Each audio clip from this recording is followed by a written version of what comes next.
Oke, jadi pasar laptop gaming sekarang makin ramai ya setelah kemarin ada Advance Pixel War, ada Axio Pongo. Sekarang brand yang di smartphone-nya terkenal terjangkau ikutan meramaikan. Infinix, ini adalah Infinix GT Books yang dia punya dua SKU, jadi ada yang Core i5, ada yang Intel Core i9. Yang Core i5 ini dia dibanderol dengan harga 12.999.000. Tapi beda dengan pesaingnya. Di harga segini pesaingnya itu ada Lenovo Leok, terus juga ada Axio Pongo juga 10 juta. Leok itu di 12 sekian. Bedanya Infinix GT Book ini dia pakai RTX 3050. Wah, gila, boxnya gede banget. Jadi kita dapatnya itu yang varian 16 GB ya, yang 10 juta Pongo itu kalau nggak salah 8 GB. Terus storage-nya dia 512 GB, ini NVMe Gen 4, baterainya 70 Wh, udah dapat Windows 11, apakah dapat UHS juga nanti kita lihat. Dan kayaknya sih belum TKDN ya, karena di sini made in China. Seharusnya kalau TKDN itu biasanya made in di area Batam lah, made in Indonesia gitu seharusnya. Cuman ini boxnya gede banget karena di dalam paket pembeliannya kita juga dapat banyak aksesoris. Yang ini bukan cuma media aja yang dapat, jadi ketika kalian beli Infinix GT Book kalian juga dapat bundlingnya. Wah, jadi di sini ada dua box. Yang satu isinya adalah laptopnya. Wah, yang ini kita taruh di sini dulu. Dan yang satu itu kita dapat gaming bundle. Wah, jadi boxnya lumayan gede, ongkirnya lumayan ya. Jadi pakai kargo aja lah biar murah. Nah, kita bahas gaming bundle-nya dulu. GT Book secara box sih ini kelihatan box yang niat ya. Jadi di sini ada kayak semacam desain pintu space gitu, spaceship. Dan langsung aja kita buka, isinya ini ada apa aja. Boxnya sih niat dan isinya ada 3 ya. Jadi kita bahas untuk mouse gamingnya dulu. Tapi kalau kita lihat secara build quality, ini mouse gaming yang kalau kita beli sih harganya sekitar ya 400 sampai 500 ribu lah. Di sini ada beberapa tombol makro dan desainnya di sini juga ada kayak semacam rubbernya biar kalau misalkan kita geser-geser pakai jempol gini enak. Terus di sini ada logonya. Nah, ini Infinix GT Book, logonya saya suka sih ya, jadi kayak bulat tapi ada kayak separasinya di sini gitu. Terus di sini juga ada rubbernya. Jadi feel-nya sih oke sih. Tapi kabelnya ini tebel banget dan juga braided dan sayangnya masih Type A ya. Seharusnya kalau misalkan Type C bisa lebih universal sih. Tapi overall dengan harga 12.999 kita dapat gaming bundling kayak gini, ini oke sih. Terus kita juga dapat headphone. Kita coba lihat headphone-nya.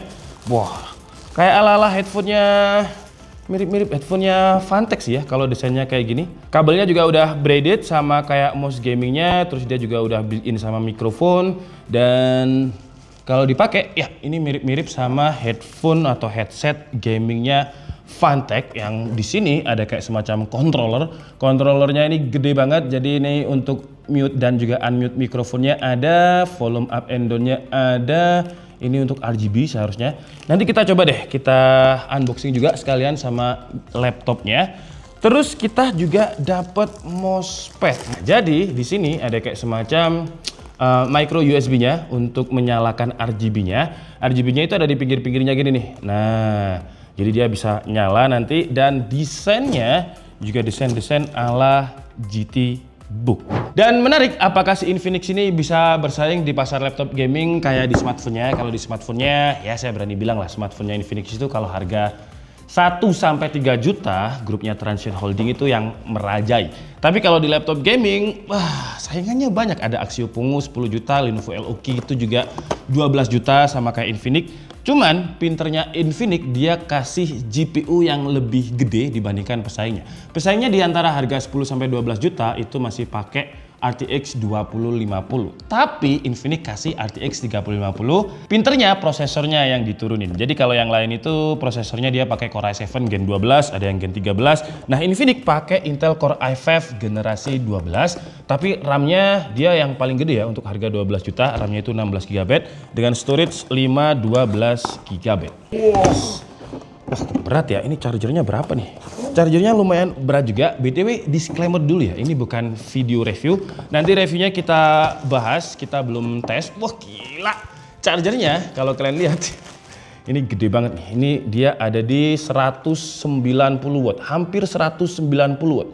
Jadi gede banget. Ini kalau misalkan dibawa sih lumayan pasti ya kalau sama laptopnya ya. Ya harusnya sih mungkin Infinix ke depan kalau mau masuk ke pasar laptop gaming, ya chargernya kalau mau 200 watt boleh, tapi secara dimensi mungkin ya banyak kok pesaingnya yang 200 watt itu chargernya nggak segede ini. Biar dibawa lebih enak aja gitu. Dan ini, wah gila, cakep banget sih ya desainnya ya. Ya, jadi desainnya itu gamingnya ada, elegannya ada, tapi apakah yang melingkar ini bisa RGB? Seharusnya sih bisa ya, coba nanti kita lihat. Dan ini, itu kayak semacam printed ya. Dia nggak masuk ke dalam gitu. Jadi ini kayak semacam di printing laser gitu. Terus di sini ada desain-desain honeycomb sama kayak boxnya tadi. Jadi desainnya itu kayak pintu menuju ke spaceship gitu. Di sini ada aksen-aksennya. Terus di sini logonya juga cakep banget lingkarannya. Tulisan Infinix-nya kecil aja di pojok sama ada tulisan GT kayak gini. Terus bagian exhaust-nya agak ke dalam kayak gini. Dan sekarang seperti biasa kita coba ritual apakah dia magnet fingerprint. Nggak terlalu sih ya. Desainnya cakep, nggak terlalu magnet fingerprint, tapi apakah dia bisa dibuka dengan satu tangan? Set, WD, bisa guys, sekali lagi. Set, bisa loh. Dan wah, kalau dibuka dia nggak ada desain yang aneh-aneh, cuman bagian WASD-nya aja yang kayak di highlight gitu. Terus trackpadnya dia agak ke kiri, terus ada desain-desain ini sama kayak Asus TUF ya. Jadi Asus TUF itu trackpadnya juga kayak gini, ada kayak semacam garis-garisnya yang seolah-olah dia kayak peti. Dia nyala RGB ya. Ini udah kelihatan RGB. Jadi wah, lampunya agak terlalu itu sih. Nanti tolong tim B-roll dikasih B-rollnya RGB-nya ya. Jadi ini warna kuning sekarang, merah. Ini kita bisa set juga seharusnya nanti. Terus di bagian pinggirnya ini juga ada nyala RGB-nya di bagian sini ya.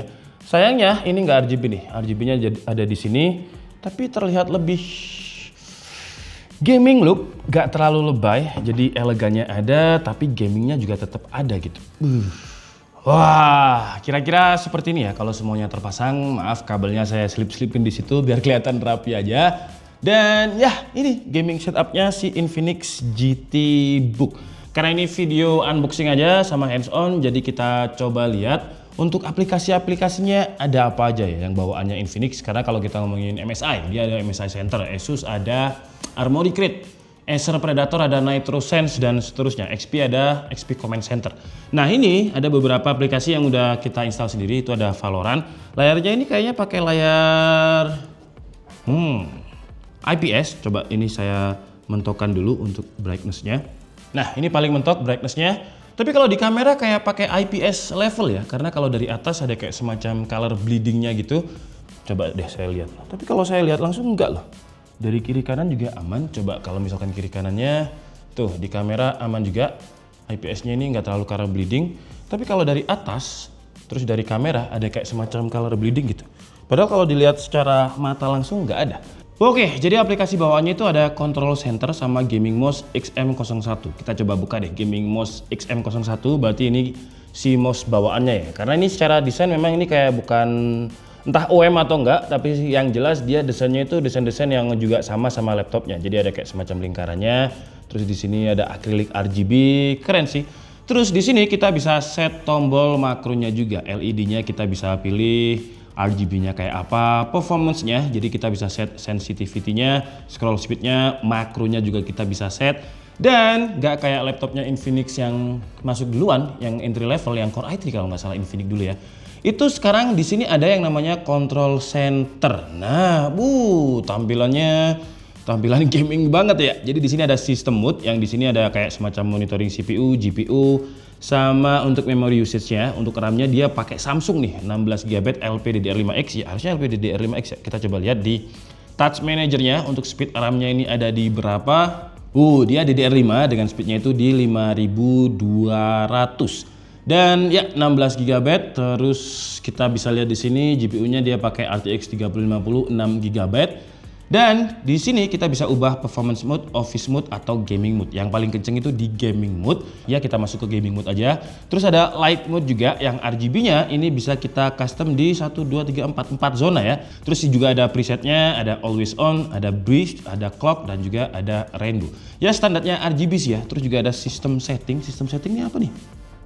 Oh, jadi di sini ada kita bisa switching, jadi kita bisa pakai dedicated GPU only, tapi ini butuh restart. Terus juga ada eGPU only, yang kalau misalkan kita butuhnya cuma ngetik-ngetik aja, nggak butuh eksternal GPU, kita bisa pakai eGPU only, atau kita bisa pakai dynamic aja. Jadi bisa menyesuaikan sendiri. Kalau misalkan aplikasinya butuh load gede, butuh GPU gede, dia bakal pakai dedicated. Kalau misalkan aplikasinya kayak Office, dia bakalan pakainya integrated. Terus kita juga bisa set fan max-nya, jadi lumayan kenceng ya. Jadi kalau misalkan kita aktifkan fan max-nya, suaranya kira-kira kayak gini.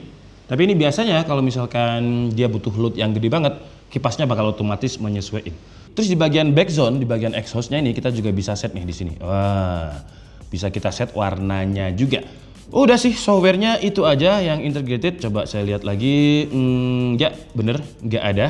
Untuk keyboardnya dia juga udah lumayan nyaman ya. Jadi di area sini itu ada kayak semacam dedicated arrow. Jadi kalau misalkan kita main game tanpa menggunakan mouse, karena dia dedicated ada area sendiri, jadi lebih nyaman. Terus WASD-nya juga di highlight. Sayangnya ya dia kayak tombolnya ini yang di sini lumayan kecil ya. Terus di keyboardnya ini juga ada beberapa tombol shortcut. Jadi kita bisa kurangi brightness di sini, terus backlit di sini, dan ini ada tombol dedicated nih. Selain tombol power ya, tombol powernya kecil di pojok, nggak memisah, terus juga nggak ada fingerprintnya.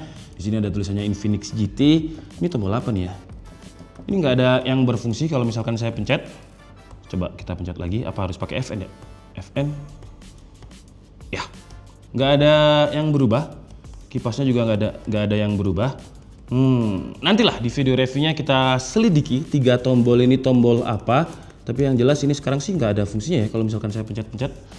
Wow, layarnya udah ada XDR katanya. Terus resolusinya ada di Full HD Plus 1920x1200. Refresh rate-nya, coba kita lihat refresh rate-nya, nggak ada pilihan di sini refresh rate-nya berapa.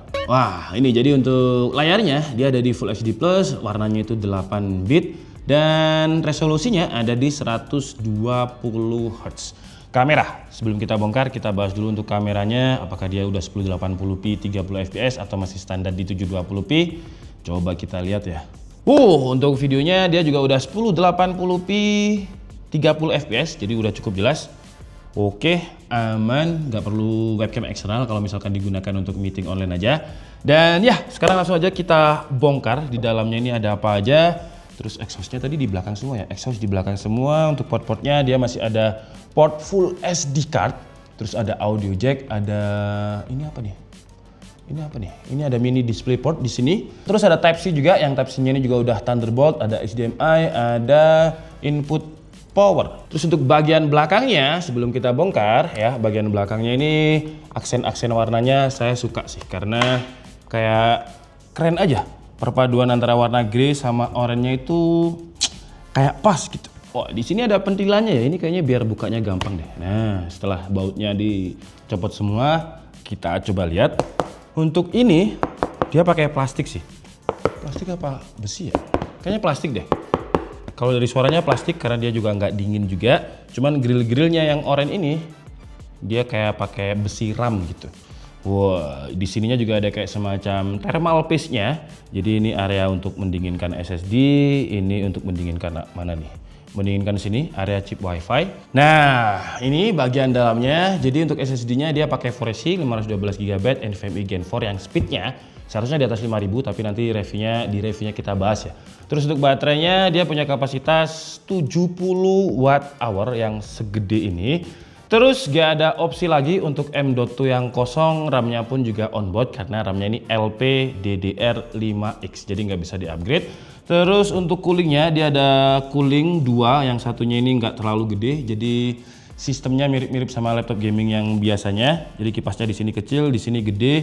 Terus dia ada 2 heatsink di sini untuk mendinginkan CPU dan juga GPU-nya. Di sebelah sini ada speaker yang firing ke bawah, yang kualitasnya juga nanti di video reviewnya akan kita bahas. Jadi sayangnya dia laptop gaming tapi nggak bisa di-upgrade ya. Ya sebenarnya sih 16GB cukup ya, tapi kalau misalkan ya namanya orang punya laptop gaming pasti kayak pengen aja di-upgrade terus gitu ya. Jadi ya sayangnya di situ. Terus M.2-nya juga nggak bisa di-upgrade, bisanya kalau misalkan kita ganti ke kapasitas yang lebih gede. Kalau dari sistem coolingnya ini seharusnya terlihat niat karena nggak ada area yang kosong.